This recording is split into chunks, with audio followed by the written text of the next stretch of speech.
1 teaspoon വെളിച്ചെണ്ണ ഒഴിച്ചിട്ട് അതിൽ വെളിച്ചെണ്ണയ്ക്ക് പകരം പാം ഓയിലോ സൺഫ്ലവർ ഓയിലോ നെയ്യോ വെളിച്ചെണ്ണ എന്ത് വേണമെങ്കിലും എന്തെങ്കിലും ഉപയോഗിക്കാം കേട്ടോ. 1.5 ടീസ്പൂൺ വെളിച്ചെണ്ണയിൽ ഞാൻ ഈ മുളപ്പിച്ച ചെറുപയറിട്ടിട്ട് ഒന്ന് വഴറ്റാൻ പോകാം.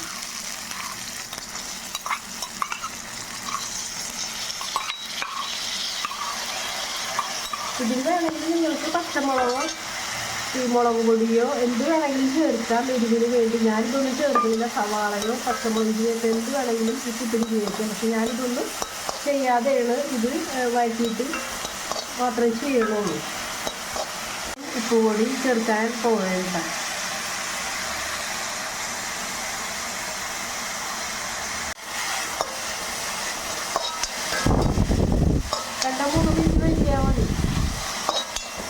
ഏറ്റവും നല്ല ഹെൽത്തി ഫുഡാണ് പിള്ളേർക്ക്. ചെറുപയർ കഴിക്കാത്ത പിള്ളേർക്ക് ഇതിൻ്റെ ഒപ്പം കഴിഞ്ഞാൽ നല്ല ഇതുള്ളതാണ്. മുളപ്പിച്ച ചെറുപയർ ഇവിടെ വെന്ത് ഏറ്റവും നല്ല ഹെൽത്തി ഫുഡാണിത്. നല്ല പിള്ളേർക്കൊക്കെ നല്ലതാണ് ഇങ്ങനെ ചെയ്ത് കൊടുത്തു കഴിഞ്ഞാൽ. ഈ ബൗളിലേക്ക് ഞാനിപ്പോൾ വറുത്ത് പൊടിച്ച റാഗിപ്പൊടി 1 കപ്പ്,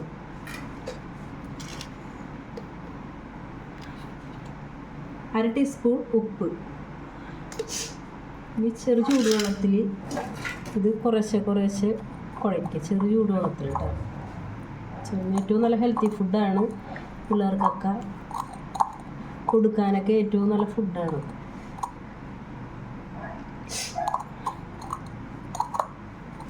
ഇത്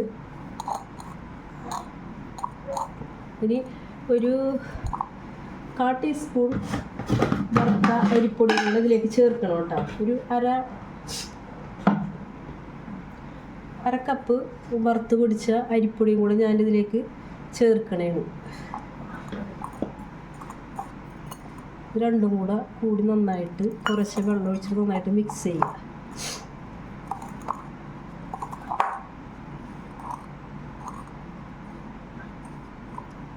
കട്ടകൾ നന്നായിട്ട് ഉടച്ച് നല്ല രീതിയിൽ ഇങ്ങനെ കൈ കൊണ്ട് ഇങ്ങനെ, നിങ്ങൾക്ക് വേണമെങ്കിൽ കയ്യിൽ കൊണ്ടോ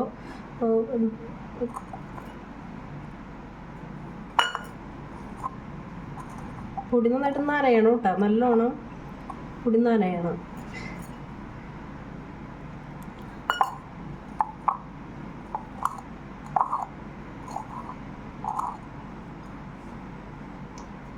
ഞാൻ ചിരകി വെച്ച 1 കപ്പ് നാളികേരം ഇട്ട് കുഴയ്ക്കാൻ പോകുന്നു.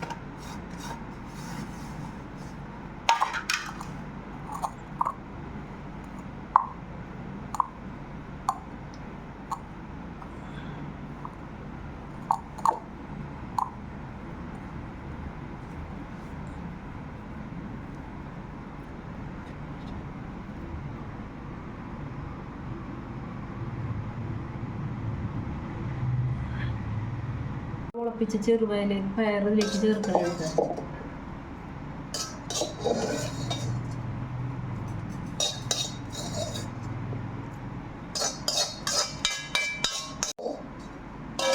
എന്നിട്ട് ഇതെല്ലാം കൂടെ നന്നായിട്ട് മിക്സ് ചെയ്യുക.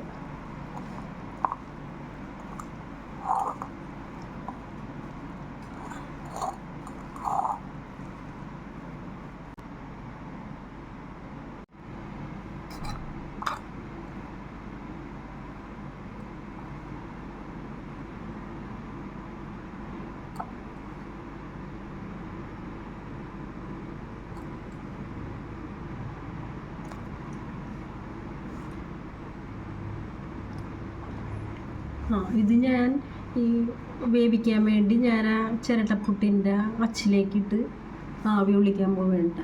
വേവിക്കാൻ വേണ്ടി റൈസ് കുക്കറിൻ്റെ മേലെ ആവിയായിട്ട് വേവിക്കാൻ വേണ്ടി നമ്മളുടെ ഈ ചിരട്ടപ്പുട്ടിൻ്റെ അച്ചതിലേക്ക് വെക്കുന്നു. ചെറുപയർ റാഗി പുട്ട് ഇവിടെ റെഡി ആയിട്ടുണ്ട്. നിങ്ങൾ ട്രൈ ചെയ്ത് നോക്കാം. അടിപൊളി ടേസ്റ്റിയാണ്. രാവിലെ ഹെൽത്തി ഫുഡാണ്. പിള്ളേർക്കും മുതിർന്നവർക്കും എല്ലാവർക്കും രാവിലെ ബ്രേക്ക്ഫാസ്റ്റ് ഉപയോഗിക്കുക. കറികളൊന്നും വേണമെന്നുണ്ടെങ്കിൽ കറികൾ ഉപയോഗിക്കുക. ചെറുപയർ റാഗി പുട്ട് ഇവിടെ റെഡി ആയിട്ടുണ്ട്. അപ്പോൾ നിങ്ങൾക്കത് ഇഷ്ടമായിട്ടുണ്ടെങ്കിൽ സബ്സ്ക്രൈബ് ചെയ്യുക, ലൈക്ക് ചെയ്യുക, കമൻറ്റ് ചെയ്യുക. ഷെയർ ചെയ്യുക.